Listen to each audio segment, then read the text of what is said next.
Tony's here!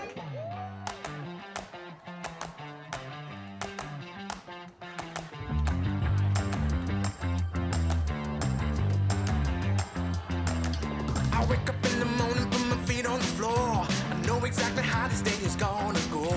Throwing my jacket and I head out the door. By the way, did I mention I'm a superhero? Oh, I'm here to change the game, keep moving, doing better. Yes, I did a dream, the impossible is not a fantasy. I'ma make it happen. Yes, I was born to fly. 'Cause I'm an all-star, all-star, all-star. That's what I'm gonna be for the rest of my life.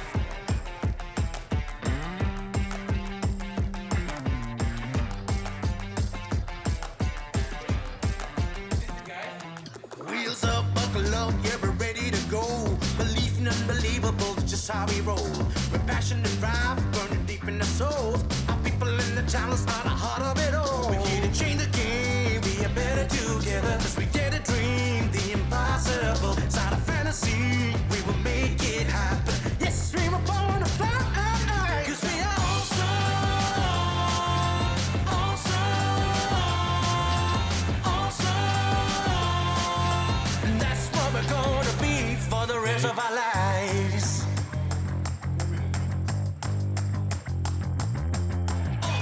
Baby, I've been flying so high, 30,000 feet in the sky. That's what I'll be for the rest of my life. 'Cause we are all-star, all-star, all-star. And that's what we're gonna be for the rest of our lives.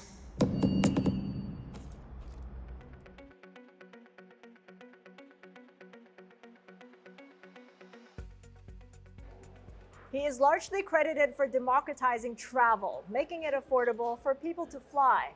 Now he's diversifying into the digital space, creating a super app offering on-demand services from ride-hailing to flight bookings to fintech services.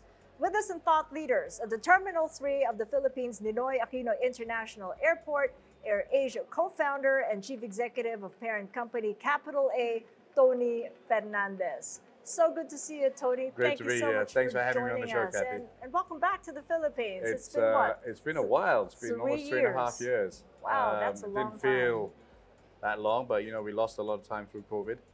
And then I've been trying to save the group. And I think the worst is over. And then, as you beautifully mentioned in your opening spiel, trying to diversify not just on the airline, creating Capital A and the kind of the four pillars of business that we've built. Let me pick up on what you said there about save the group. I mean, how difficult Well, was you know, it during it's the just, COVID you know, I was pandemic? asked earlier in an earlier interview about, you know, growth and all these things. And I was like, oh, about recession. And I'm like, give me a recession any day to what I've just been through. You know, it was like a movie. It was like a Will Smith movie, you know, Legend or something, where suddenly you go to my office in KLIA in Kuala Lumpur, which is bustling, and there's not a single person. I mean, you look, my office faces the tarmac and the runway, and it was tragic. You know, you see all my planes, I say my planes, our planes, 90 planes, it's on the ground, not a single human being.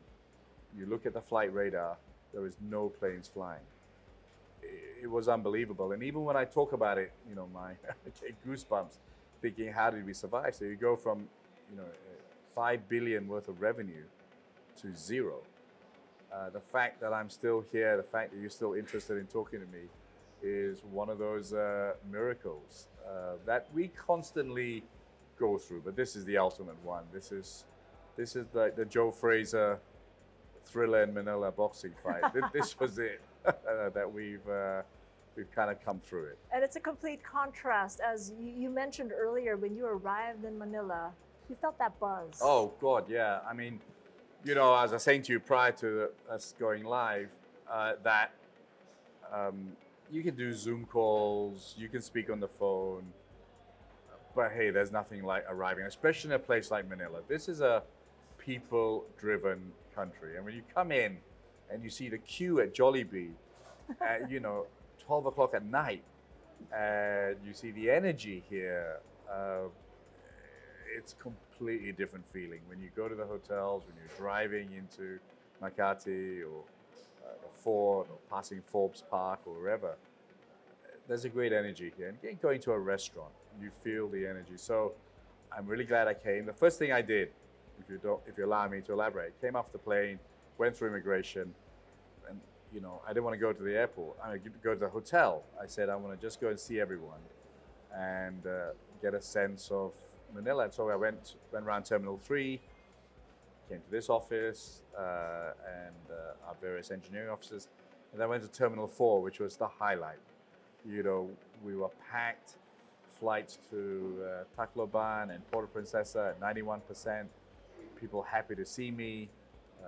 There was a lady who made me incredibly happy that I can't mention on TV, but she was talking about a competitive airline and how she loves AirAsia versus that. So, and seeing my staff, that gives me the energy. People say, how did you not commit suicide? It's the amazing people we have. And unfortunately, the audio can't see it, but I didn't know what to expect. I just came in for a town hall session, and the amazing greeting I got here just makes it all worth it. You were quoted in Bloomberg saying that, and I quote, "Culture is what kept this airline together." What exactly when you mention culture? Yeah, there's a sense of, it's almost, and this people can relate to in the Philippines. I wanted to go to Manila Cathedral last night to give thanks. I wouldn't say I'm the best Catholic that ever existed, but this place makes you feel like going to a church. We've created almost like a religion here, that people really believe that our job is to democratize traveling, as you mentioned at the beginning, but also to give people a chance to dream. And when I see the number of people, we have Steve, who's a pilot, who's also head of communications, our head of ramp, which is a tough job, is a small little girl who's been with us for the best part of 12 years. She's come from the bottom to now managing a huge operation. The belief that people can do anything, the belief that we will never give up, and that positivity is very unique in Asia. I really believe that.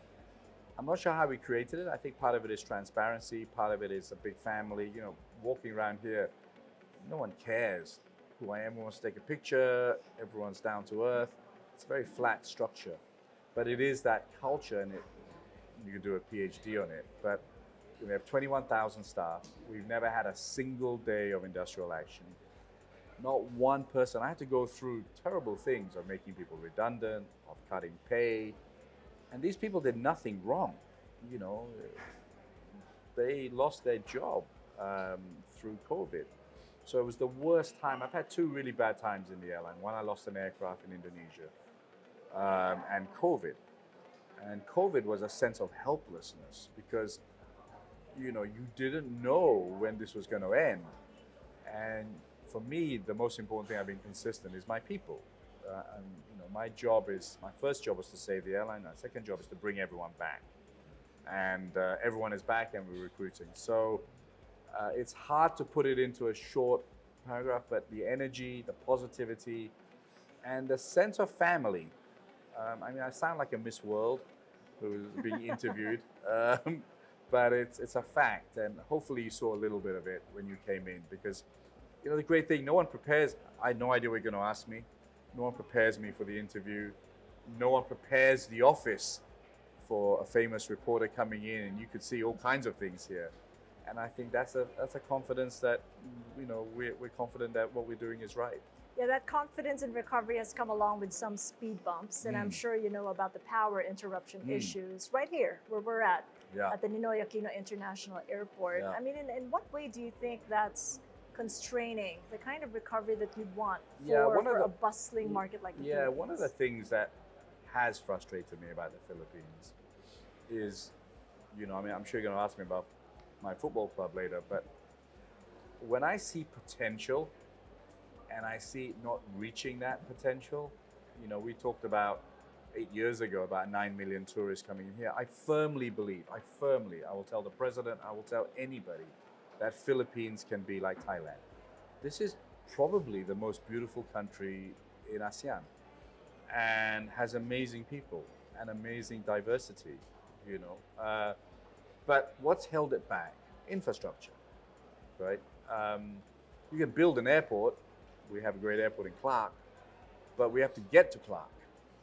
And you know, it's a heavy experience to get to Clark. And then this country needs more public transport. You know, population has grown so much since I started coming here, recording music to now. So one of the frustrating things I think, which I hope this government and I hope private enterprise, because there's great entrepreneurs in the Philippines, will put more effort into building infrastructure.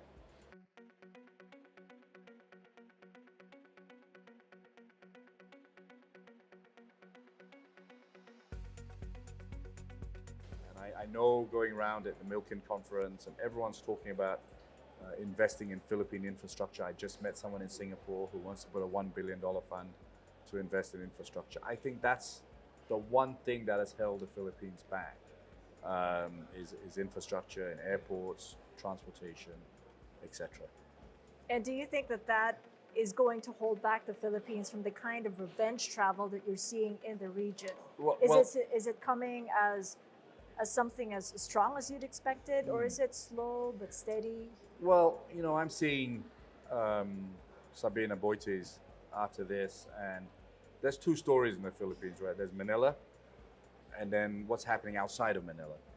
So I'm very bullish on what they're talking about on Puerto Princesa, on, you know, Bohol, and Cebu, right? So there, I think the infrastructure is racing ahead, and I think private entrepreneurs are driving that, right?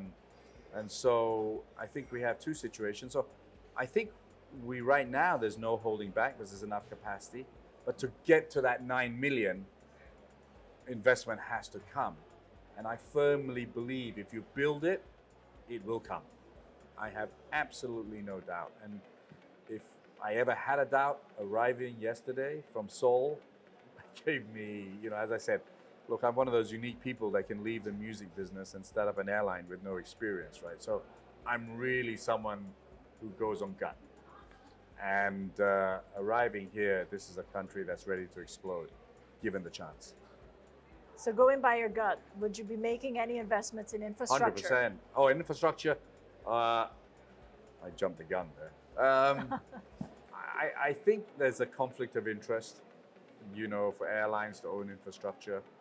I have my hands full, so I'll keep to where I am, but I hopefully we and other airlines, and the greater airlines here, can give encouragement to the government and to private entrepreneurs to go and make that investment. I mean, look, you go to the Fort, that's as good as any city in the world. I mean, let's be real. If you can build Makati and you can build Fort Bonifacio and you can build anything. I mean, honestly, there is no area in Southeast Asia that is as well planned as that place in terms of culture, in terms of art, in terms of recreational activities and housing, right? So there is no excuse for Philippines not to have world-class infrastructure. What about around the region? What are you seeing in terms of revenge travel? Yeah, Is I mean, that it's coming back in a big way? And it's which coming back markets? in a big way. There's a little bit of, you know, we're flattering ourselves a little bit, but capacity is not fully back to where it was. I mean, we have 170, 180 planes. We still have about 30 or 40 to put into operation. Others haven't got in. And then you've got the kind of supply chain problems from Airbus and Boeing, which is causing delays in new aircraft coming in. So there's a little bit of that flattery that, you know, as capacity comes back, we may not have these phenomenal load factors. But I get a sense, I mean, those fares have gone up, and rightly so, before you, and I'll talk about that in a second, I'm sure you're gonna ask me. But people are still voting with their feet. People are still flying. You know, as I said, AirAsia Philippines have 91% load factor. and as a group, we had 86%. So I think there are two things going in our favor. One is ASEAN is getting richer. I think travel is number one discretionary spend right now, more than clothes, more than food, to be honest. I mean, I think people would rather go to Puerto Princesa than have a nice meal, and the pricing is about the same. So we're seeing it, and Visa and MasterCard have confirmed it, that travel is number one discretionary spend. Like when I was young, our big trip was to the beach 2 hours away, right? Now, my young people, they expect to travel, they expect to have holidays, they expect to take their family for holidays. As GDP has grown, people's lives have improved, and there's more leisure time available. So we're riding that curve. If you see the number of trips an average ASEAN makes versus a European or American, we're still far behind. So we have a lot of growth there. A lot of growth, but maybe a ceiling there because you're a low-cost carrier. So at a Yeah. certain point, you Oh no, gotta fares for me, we're about where we want to be. I've always thought we're too cheap. I think Jollibee has increased more than we have since I became into Philippines. And by the way, that is an amazing company. At 12 o'clock last night, when I was still wandering around the airport, the queue at Naiya's Jollibee was unbelievable. And I just sat there, and I love watching businesses. And I was looking, and I just met Tony in Hong Kong, and it's incredible. And that shows you the power. And next to it is his Chowking, right? The power of Filipino entrepreneurs, and Jollibee now is a global brand, right? It's all over. It's in London. It's everywhere. So, and I was looking at spaghetti, chicken, hamburgers, and thinking, I salute you, and that's why I give more power to Philippines. What about the restructuring that's going on? Could you take us through that? Because I know that you've made an announcement of a restructuring that involves digitalization, and this stems from the Malaysia Stock Exchange's pronouncement that your two listed holding companies, Capital A and AirAsia X, are in dire straits. So you'd have to put in a good plan for restructuring. How is that coming along? Well, I'm not able to say 100%, but I think the first thing is, rather than putting our head in the sand, which many times I wanted to, and cry profusely, I'm probably born with a little bit of, for my mother, that I never give up. And I thought, how can we, as I said earlier, there was no end, right? How do we keep this 21,000 staff employed and stuff? So I looked at the assets of our company. Airlines have two great assets. One is a database, which is not like Grab or some of the other tech companies, because people generally spend a bit higher. And we had 21 years of data. And then second, we had a great brand. Love us or hate us, everyone knows AirAsia. One thing we've done is created a truly ASEAN brand. Yesterday when I was walking around, people thought we're a Filipino product. In Thailand, they think we're a Thai product. In Indonesia, it's an Indonesian product. So I'm a big believer in ASEAN, and we really created this kind of ASEAN. And so the two things I thought, well, what can we do? We have one of the first websites with 20 million people going into it. So I thought, we can go build a travel agency. We can go and do ride hailing. We can give Grab and others a run for their money. And so we went and built a super app. And then with the financial data we had, we thought, well, we can be another GCash for ASEAN. We can create loans, and we can create a digital bank, so to speak. So we put that together. And then it was always the stepchild in AirAsia, cargo. And so we thought in COVID, one of the benefits of COVID was like, wow, cargo is really the next big thing. So we built that. Then we stripped out all the services bits in our businesses, engineering. And I said, well, let's open that up. Let's allow everyone to use our services. Same as our website. It was alien for the guys. And how can we sell our competitors on our own website?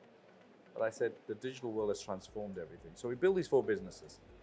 Then we got to recapitalize them and show the stock exchange that we can come out of this negative equity situation, which we felt we were a little bit unfairly put into, because flying wasn't really back when we hit that situation, and we felt we should have given it more time. But rather than moan about it, we've turned it from a negative to positive. So long answer to a short question. I hope within the next 2 months we can announce our plans and come out of COVID stronger than when we went into it.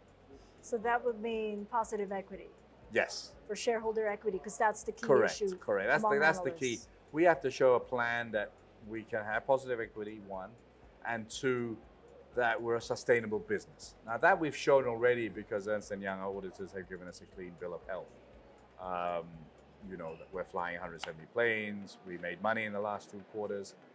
So it's a negative equity we've got to show and strengthen our balance sheet. And I believe we have a plan to do it. It's a monstrous exercise in Malaysia, getting out of PN17. There are not many companies that have, but I am quietly optimistic. Talk to us about the super app here in the Philippines, because it started about a year ago. In fact, it's Yeah. already reached a milestone. Yeah. And in terms of take-up, Yeah. how does it compare with the rest of the ASEAN? Yeah, I think Philippines is a bit behind, obviously Malaysia. Now, we've had no much money, let's be real. We've bootstrapped this, which is kind of what I've always done. I bootstrapped an airline, right? I started with 2 planes. People are sitting there saying, how are you going to take on Grab? But then I started with 2 planes, right? What do we know? We know low cost, and we know how to treat people well. Our staff are all stars. So we're very bullish. Grab is very dominant in ride hailing. We partner now Food Panda on the food delivery side.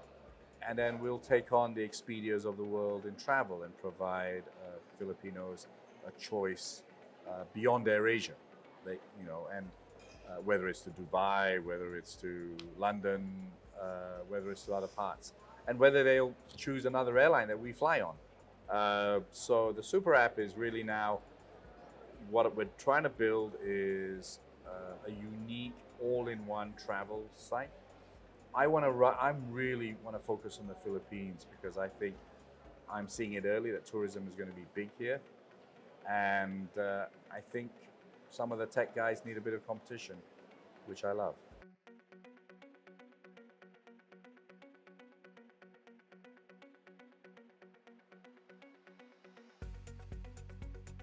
But you're not going to be the first mover. You're going to be taking on the DHLs, Oh, yeah. the FedExes, 100%, Grab. but that's all my life, How do right? you? We weren't the first mover in airlines, right? Philippine Airlines has been here a hell of a lot longer than us. Malaysian Airlines, 50 years, 60 years. So what sort of more. timeline are you giving yourself? Oh, You're not first mover, but you're going talk to take is them cheap. on. Talk is cheap. Let's do it. But I really believe we can have a significant market share in the travel space. So if you compete with Expedia and Agoda, in Korea, I think in ASEAN we can be a real player. 2 reasons. 1, we'll be faster and we'll be cheaper. And 3, in ride hailing, I'm loving it. I think we can really, 2 things we'll do differently. 1, in Malaysia, which we'll do in the Philippines, we want to hire our drivers full time. We think the most important person is the driver, but in fact, we think they're treated the worst. And we think, I've always said, if you treat your staff well, they will invariably treat your customer well. And so we've noticed a 60% increase in productivity by having full-time drivers. So the drivers in Malaysia and soon in Thailand, they're treated the same as my cabin crew. They get a salary, they get insurance, they get free tickets, they get medical. And in those cases, that's really important for them, because they're on the road the whole time. So no one agreed with me. In the end, I had to be a little bit of a dictator. But now they all say it's their idea. But now we're moving 100% towards full-time drivers. That's what we'll do in the Philippines. This is a very service-orientated country anyway. And we're certainly not the first mover, but we never have been. But rather than make big statements, let's see if we can do it. Talk is cheap. But you're talking digitalization. It's something new for yourself and the company at a Not time really. that... Not really. If you remember 22 years ago, as you remind me, and I can see all my gray hair through my cap when I was on interview just now, we were the first airline to use the internet. No one else did. So we were a digital company when Grab were in their nappies, right? So we understand it. We were the first ones to go and use social media to promote it. So it's in our DNA. We're not as sexy because we were born out of what would be seen as an old school industry. We were hip and then all these young dudes came along. But I think right now, and I said it for many, many years, people never thought about making profits in the digital world. And I said that bubble would burst. So now everyone needs to make some money. That gives us a great opportunity. Those 22 years have gone by really fast because you're now talking about succession. Yeah, And that seemed like just yesterday you were saying you wanted to attract the right leaders. Yeah. But what would be the qualities of a right yeah. leader? I mean, I think, I've created a lot of unnecessary news flow, but it meant for my communications department, but it was meant in the spirit of how a company should be run. I'm not going to live forever.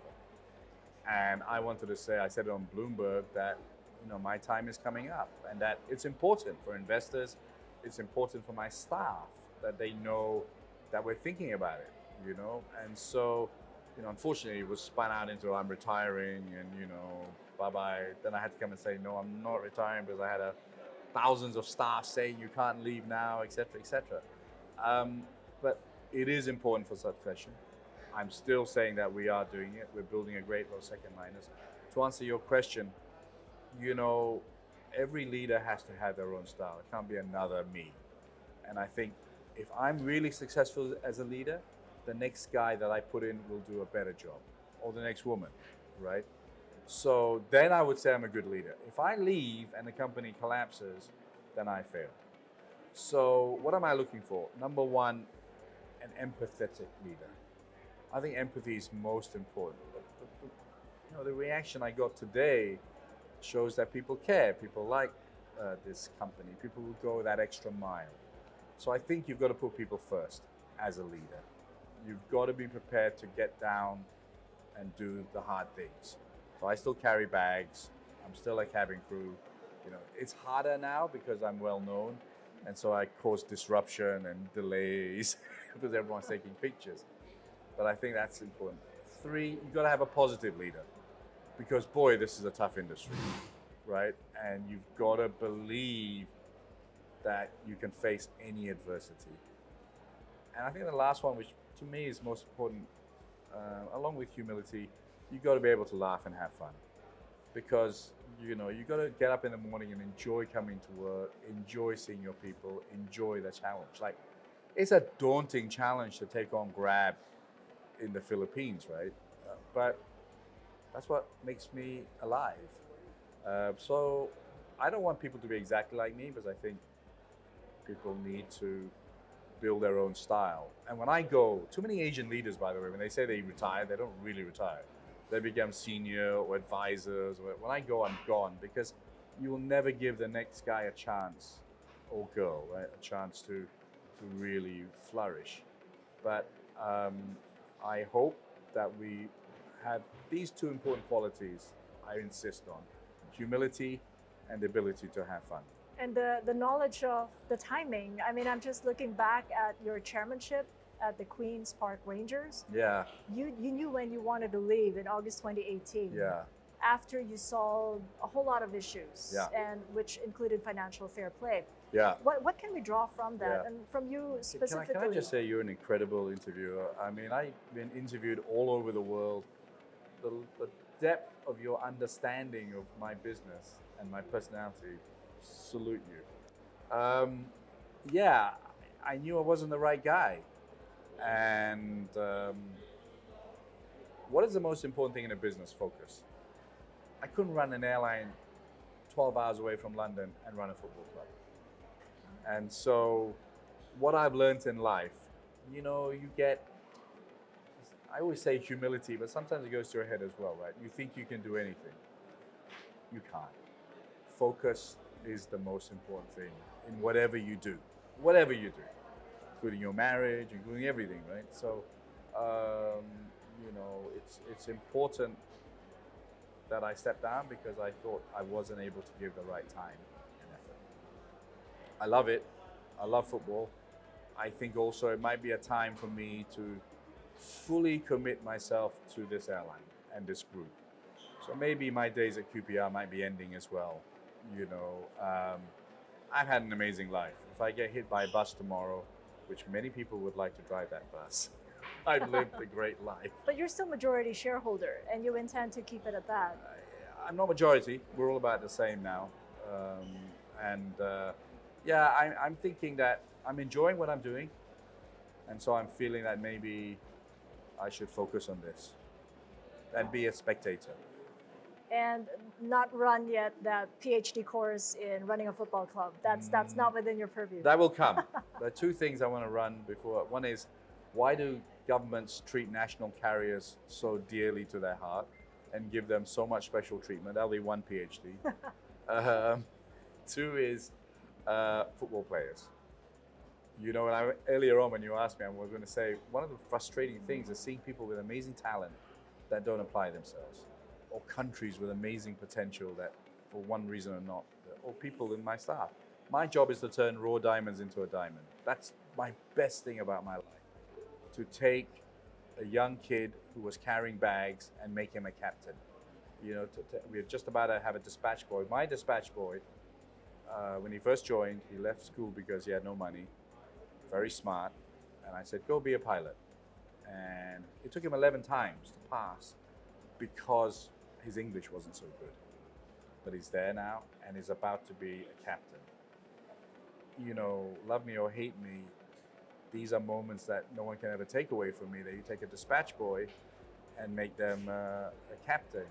We had no female pilots, and yesterday when I was walking around, there's so many in Philippines, there's so many in Malaysia. We have the highest percentage of female pilots of any airline in the world. And so these are things that keep me going. And so when I see talent that has it, you know, when you have God-given talent, fantastic musician, fantastic sportsman, fantastic brain, and they don't use it, those are my frustrating things. Just as a final point, Tony, you've mentioned regulatory hurdles and 22 years of being an entrepreneur, doing what you thought couldn't be possible, and you did it. Talk to us about how you can inspire the young ones who want to go and blaze the trail that you did. Yeah, I mean, one, follow your heart. Don't let anyone tell you you can't do it. I mean, if I listen to everyone about when I want to start an airline, you know, I never would have started it. So follow your heart. Two is never take no for an answer. You know, love the challenge of life. Be positive. Surround yourself with good people. Listen to good people. Sometimes entrepreneurs only want to believe what they want to believe. And dream. Look, from some dreams comes some reality. And you're looking at a dreamer who continues to dream at 59 years old, to go and build an inclusive bank, to go and build a ride-hailing service, to go and take on giants like DHL and FedEx. So it's okay to dream. Be prepared for failure, and be prepared as soon as you have it to bounce back. Take it on the chin. You learn the most from failing. And as soon as you realize things are going wrong, cut it.